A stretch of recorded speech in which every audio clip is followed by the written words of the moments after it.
Жалал Абад облусу боюнча коопсуз шаар 2 долбоорунун алкагында камералар толук орнотула элек. План боюнча 48 жерге камера орнотулмак. Бирок ушул күнгө чейин 33 жерге орнотулган. Деген менен учурда коопсуз шаар долбоорунун алкагындагы иштер токтотулуп, качан ишке киргизилери белгисиз бойдон калууда. 2021-жылы камераларды орнотуу боюнча иш-чаралар жүргөн. Ошол орнотулган боюнча жүргөн иш боюнча азыркы убакта эч кандай маалымат жок. Орнотулган камералар токтотуп, бирок камералар азыркы күнгө чейин толук орнотулду элек. Жалал Абад шаарынын 12 жер, мисалга Жалал Абад шаарынын 12 жерге орнотулган болсо, азыркы күндө Жалал Абад шаарынын 11 жерге орнотулган. Бишкек ош жолунда деле 23 жерге орнотулган.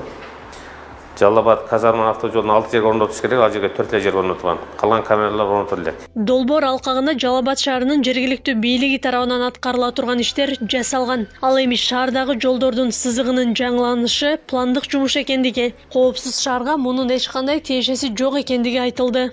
Бул негизинен коопсуз шаар 2 долбоору Кыргыз Республикасынын өкмөтү тарабынан ишке ашып жаткандыктан бүгүнкү күндө Кыргыз Республикасынын санариптик министрлиги тарабынан мындай көзөмөлгө алынууда да.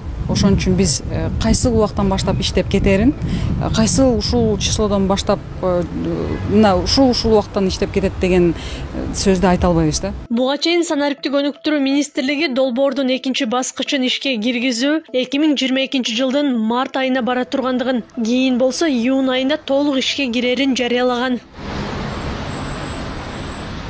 Ал эми коопсуз шаар 2 долбоорун уткан кытайлык компания 7 облус, 2 ири шаар, 15 кичи шаар жана 73 калк жашаган аймакка видео көзөмөл коюп, жалпысынан 306 аппарат орнотушу керек. Акылай Карабаева, Замирбек Тойчубаев, Регион.